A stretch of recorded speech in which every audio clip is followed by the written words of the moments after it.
What's going on? I'm your host, Harrison Graham. Rumors starting to fly around. Derek Carr. Could the Raiders quarterback be traded? Maybe the Bears are interested. Now, the report is that there's growing sense that he could be dealt. This one coming from Vincent Bonsignor, covers the Raiders. Now, the Bears have been linked to several quarterbacks this offseason, as you guys know. We've talked about basically every scenario for the Bears either trading or signing a quarterback this offseason, but the Carr stuff continues to ramp up. So on today's show, I'm doing 3 pros and 3 cons of a Derek Carr trade. I think there's some positives. I think there's some negatives. We will go through all of them on today's show. Now, certainly a positive is that he played pretty well last year. Over 70% completion, 4,000 yards passing, 21 touchdowns, 8 picks. What I like most about Carr is he takes care of the football. He does not turn over the ball a lot. That's been a bit of a problem with Mitch Trubisky over the past couple of years. Not a super high volume, but interception percentage higher than you would like to have it, and Derek Carr is certainly better in that regard. Now, he doesn't stretch the field a ton, but Derek Carr is a solid above average quarterback, so there's going to be interest across the league. I think there's going to be interest from the Chicago Bears, but what do you guys think? Should the Bears trade for Carr? Type Y for yes, type N for no. We've talked about Derek Carr some. We've talked about a lot of quarterbacks, Cam Newton, Andy Dalton, just to name a few, but think they should trade for Carr, type Y for yes. If you don't think they should, type N for no. You might get hit with the YouTube ad break here. Scroll on down. This will be the pinned comment. Answer this question. Scroll back up. Video will be back up and playing. Okay, let's get to 3 pros of a Derek Carr trade, starting with his contract. Guys, it's very team friendly. I am a huge fan of Carr's contract. This is what his cap hit is if you trade for him. Less than $20 million the next 3 seasons if the Bears brought him on board.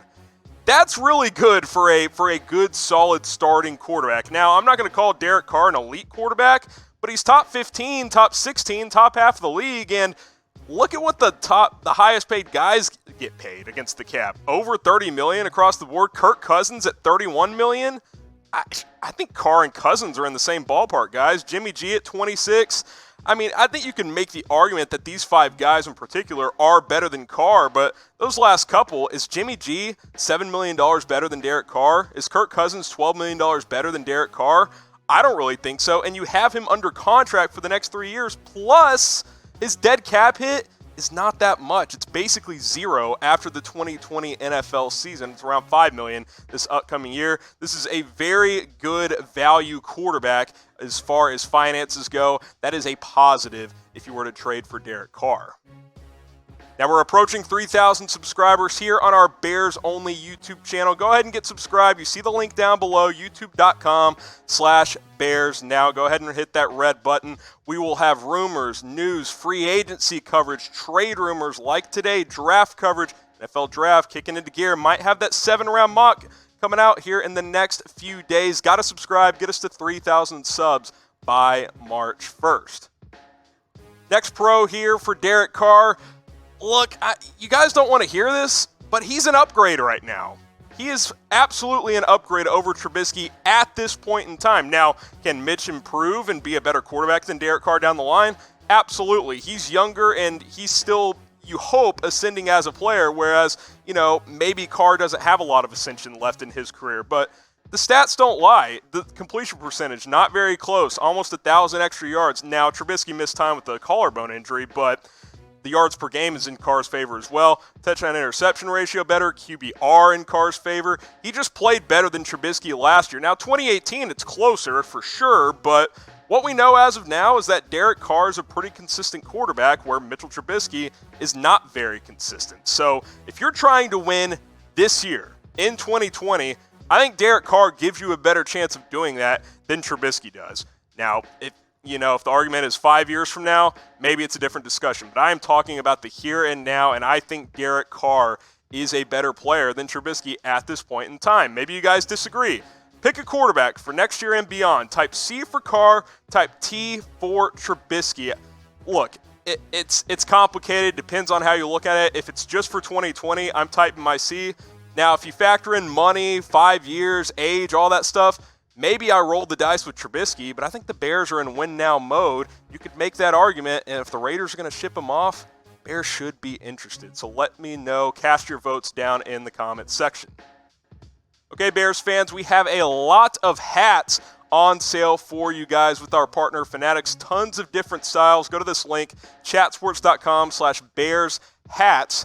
Bears Hats is the link there. We got different styles, flat bills, the curved hats, the baseball style caps. Got to go to that link right there, chatsports.com/BearsHat. That is the link for up to 40% off. Go ahead and take advantage of these deals today. They're not going to last forever.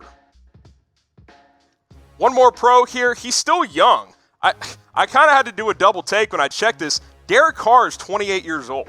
He turns 29 next month, so he hasn't even approached his 30-year-old season. And you're saying, approaching 30 is old. For some positions it is, not really for quarterback. Tom Brady's about to be 43, and he's still playing at a decent level. Now, is Derek Carr going to do that at 43? Probably not, but at 29, he's closer to the beginning of his career than the end of his career, a lot of people would argue. And he's been steady the last 4 years. He's been solid. Now, 2016 was certainly his best year, but look, he's young. You've got him for, 3 years under team control for a team-friendly contract. You can cut him for basically nothing.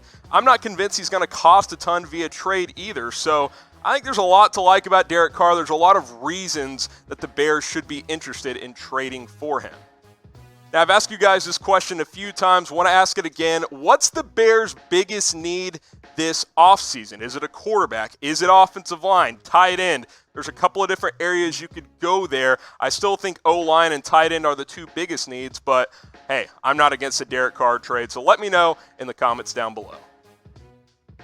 Now let's get to the cons of trading for Derek Carr. Number one here, Bears don't have a ton of cap space. We've outlined this on previous shows. Look, just over $13 million. They can cut guys like Leonard Floyd, Prince Amukamara, Taylor Gabriel, which would bring it to about $40 million. But even if you do that, you bring on Derek Carr, that eats half your cap space, and you've let go a couple of starting caliber players in the process. Now, I do think Floyd and Amukamara will get cut and probably should get cut to free up cap space, but you bring on Derek Carr, that eats up half of your cap for next season. It's an interesting situation that the Bears are in because they have to ask themselves, are we going all in on 2020? Can you look yourself in the mirror and say, hey, in 2020, we can contend for a Super Bowl with Mitch Trubisky? If you think the answer is yes, you don't trade for Carr and you continue to build around Trubisky.